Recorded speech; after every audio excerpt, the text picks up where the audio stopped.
하나님의 은혜가 여러분들 가운데 함께 하시기를 주님의 이름으로 축복합니다. 자, 여리고성 전투는요, 완전한 전투였어요. 완전한 승리가 이스라엘 백성들에게 주어졌었습니다. 그래서 이스라엘 백성들은 하나님께서 우리와 싸운다라고 하는 것을 확신했고요. 그러다 보니까 사기가 충천합니다. 반면에 가나안 땅 사람들은 요단강을 마르게 하여 이스라엘 백성들을 건너게 했다는 사실, 또 한 가지는 그 견고한 성이었던 여리고성이 단숨에 무너졌다는 이 소식을 듣고 가나안 사람들은 간담이 서늘해진 거예요. 야, 이거 큰일 났다. 자, 그렇게 간담이 서늘해지고 이미 마음으로 그 땅을 이미 점령해 가고 있었습니다. 완벽한 것처럼 보였는데 하나님 보시기에는 완벽하지 않았던 겁니다.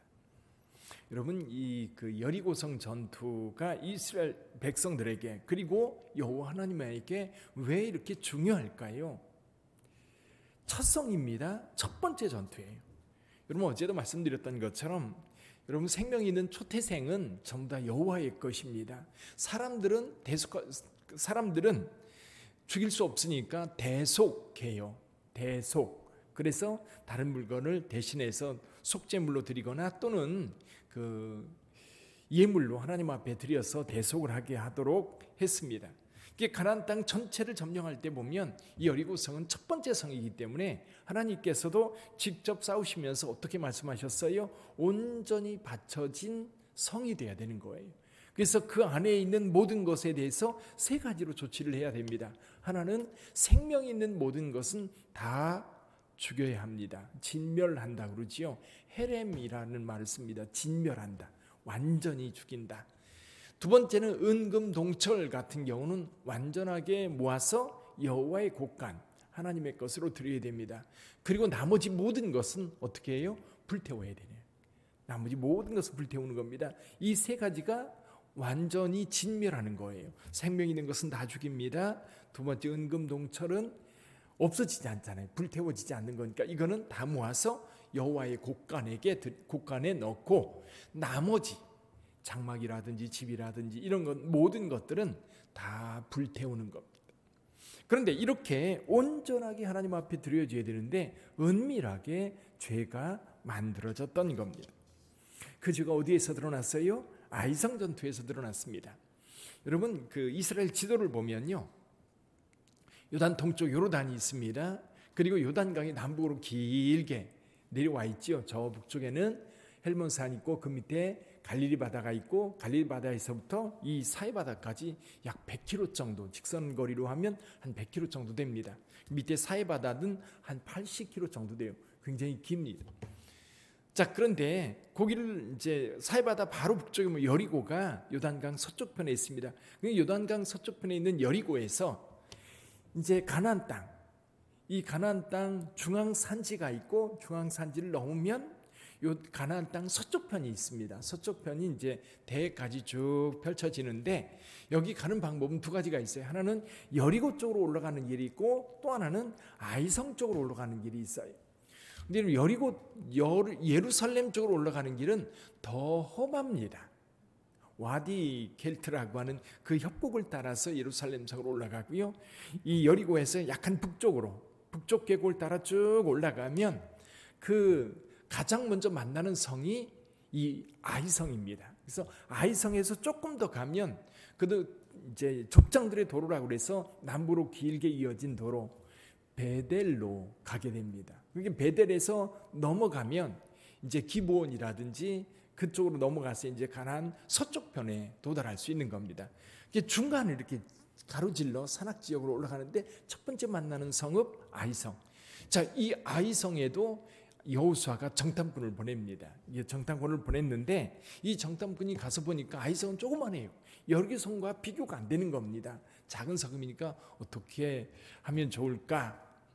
그들이 생각할 때 거기는 작은 성읍이니까 한 2-3천 명만 보내서 점령하도록 하시죠. 이스라엘 전체 백성들을 올라가게 할 필요가 없지 않습니까? 이미 마음이 교만해진 거예요. 이건 별거 아니라고 생각을 한 거예요. 그런데 아이성에 2-3천 명, 3천 명을 뽑아서 올려보냈는데 어떻게 됐어요? 여지없이 패했지요. 그리고 그 중에 36명이 죽었습니다. 근데 이 소식을 들은 이스라엘 백성은 마음이 녹았다고 그랬어요. 여러분, 첫 번째 전투에서 승리를 했지만 두 번째 전투에서 이렇게 처참하게 패배를 했다면 이 이스라엘 백성들 마음이 어떻겠어요? 반면에 이 가나안 땅 사람들은 어떻겠어요? 가나안 땅 사람들은 아이성에 패했다? 뭔가 앞뒤가 안 맞는 거예요. 그렇지요? 여리고성이라고 하는 그 견고한 성은 무너뜨려졌는데 이 아이성이라고 하는 조그만 성은 승리를 했다? 뭔가 가나안 땅 사람들에게도 희망이 보이는 그런 사건이었고 이스라엘 백성들에게는 굉장히 두려운 사건이었던 거죠. 원인이 어딘가 있었던 겁니다. 그래서 여호수아가 하나님 앞에 무릎 꿇고 여기 보면 저녁까지 있다가 하나님께 기도했지요. 7절에 보니까 이르되 슬프도소이다 주 여호와여 어찌하여 이 백성을 인도하여 요단을 건너게 하시고 우리를 아모리 사람의 손에 넘겨 멸망시키려 하셨나이까. 그때 하나님께서 말씀하시지요. 11절 12절 보죠. 11절 12절 같이 읽어봅니다. 이스라엘이 범죄하여 내가 그들에게 명령한 나의 언약을 어겼으며 또한 그들이 온전히 바친 물건을 가져가고 도둑질하며 속이고 그것을 그들의 물건들 가운데 두었느니라. 그러므로 이스라엘 자손들이 그들의 원수 앞에 능히 맞서지 못하고 그 앞에서 돌아섰나니 이는 그들도 온전히 바친 것이 됨이라. 그 온전히 바친 물건을 너희 중에서 멸하지 아니하면 내가 다시는 너희와 함께 있지 아니하리라. 자, 여기 온전히 바친 물건, 그것을 멸하고 그것을 제하지 아니하면 내가 너희들과 함께하지 않겠다. 근데 그 앞에 보면 이렇게 말씀합니다. 그러므로 이스라엘 자손들이 그들의 원수 앞에서 능히 맞서지 못하고 그 앞에서 돌아섰다. 온전히 바친 것이 되었다. 여러분, 온전히 바쳐서 하나님 앞에 드려야 될 것을 내가 취하면 내가 바쳐진 것이 되는 거예요. 여호와께 바쳐졌다라고 하는 것은 온전히 하나님 앞에 드려졌기 때문에 생명은 끊어지는 것이고요. 그 모든 것은 하나님께 속한 것이 되는 겁니다. 결국 아간의 범죄가 이제 제비를 뽑아서 드러나게 되었지요. 아간은 여기 21절에 보니까 노력한 물건 중에 신할산 외투, 아름다운 외투 한 벌과 은 200세겔, 무게 50세겔 되는 금덩어리. 은금은 여호와의 곳간에 드려야 되고 신할산 외투 아무리 멋있어도요 어떻게 돼요? 불태워야 되는 거예요. 근데 사람의 욕심이라고 하는 게요 참 희한해요. 견물생심이라는 말도 있잖아요. 눈으로 보면 그 다 태워야 된다, 버려야 된다. 아까워요. 나중에 이런 똑같은 범죄를 저지른 사람이 누구였어요? 사울이었죠. 사울이 아말렉과의 전쟁에서 진멸하라는 하나님의 명이 있었는데 오히려 아간도 살려주고 아말렉 왕도 살려주고 그리고 이 소와 양들 가운데 살찌고 보기 좋은 것들 남겨둡니다. 나중에 이렇게 얘기했죠. 여호와께 드리려고 그랬다. 욕심입니다. 욕심, 욕망. 자, 이 죄 때문에 이스라엘이 아이성에서 대패를 했던 겁니다. 여기 아간의 죄, 우리에게 어떤 의미가 있을까요? 좀 이 아간의 죄는 굉장히 강력하게 우리에게 드러나고 있는데 몇 가지 우리에게 중요한 의미가 있습니다. 첫째는요, 아무리 은밀한 범죄에도 하나님 앞에서 숨길 수 없다는 사실.